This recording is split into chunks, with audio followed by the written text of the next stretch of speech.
Well, breaking news here on CBS Sports. From DeGone from the New York Mets, here's 300. That will put the AAV at $37.5 million. With the myriad of large contracts handed out to superstar players this offseason, I wanted to take a look back at what I think are three major contracts that ended up being a complete bust for the teams that signed them. Now, before I get into this video, be sure to smash that subscribe button for me, and let's get into this. First on this list is a current player. He has the ability to still make something of his massive 5-year, $145 million contract. But due to injuries and lack of playing time, he's being put on my list. It is Boston Red Sox pitcher Chris Sale. Making his way to the Red Sox from Chicago via trade in 2016, Sale pitched like an ace from 2017 to 2019. Getting AL Cy Young runner-up in 2017 and 4th in Cy Young voting in 2018. Chris Sale was electric and lights out. This led Boston to lock him down for 5 more years, giving him his contract in 2019. And since then, well, production has dropped off.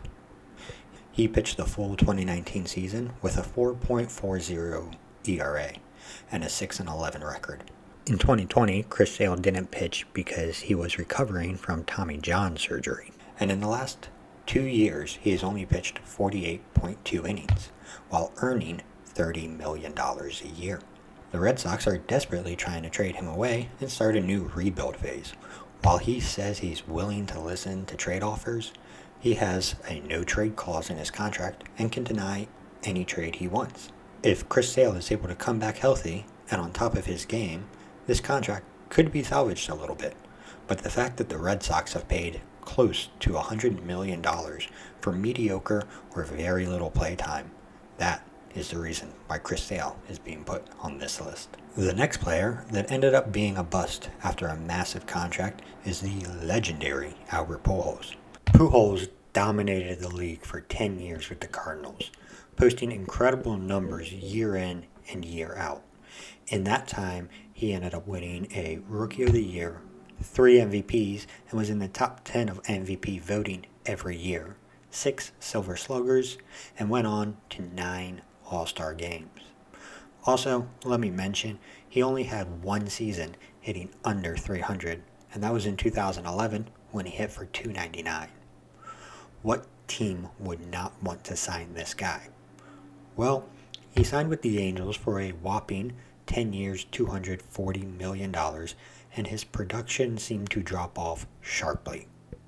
His 2012 and 2015 campaign weren't too bad, hitting for 30 home runs with a .285 average in 2012 and 40 home runs with a .244 average in 2015, plus playing in his 10th All-Star game. But other than those years, he did not play up to the standard that he had set in his first 10 years in the league.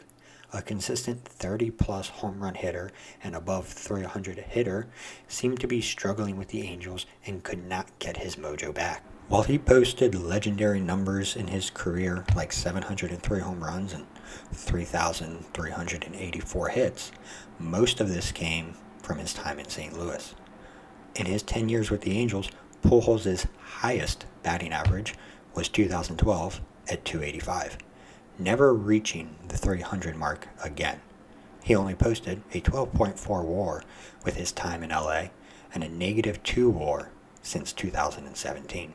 The Angels were able to get 2 decent years of production out of Pujols before releasing him in 2021. As we all know, he would be picked up by the Dodgers for the remainder of the 2021 season, and then sign a 1-year deal with his beloved Cardinals, where he would do his farewell tour, play in 1 more All-Star game, 1 more home run derby, and hit the 700 home run mark of his career. And of course, when looking at contract busts, it's hard to not make a list without the 7-year, $163 million contract given to Chris Davis in 2016. Chris Davis came to the Orioles in 2011 and played his first full season with the Orioles in 2012. From 2012 to 2016, Chris Davis was one of the most dangerous hitters on the diamond, hitting 30-plus home runs in 4 of those years, including a 2013 campaign where he melted 52 balls out of the park, all while being in conversation for MVP. At the time, it would have seemed foolish to not attempt to lock Chris Davis down for the long term, but with the adoption of the shift, and what seemed to be Davis's inability to read the pitch out of the pitcher's hand, Davis began to crumble. With 2017 being an okay year, the last 3 years of his career started to become hard to watch, never hitting above 200 and setting the record for the most at-bats without a hit. Baltimore fans started to realize what a mistake they made signing Davis to a massive contract and getting little to no production at the plate.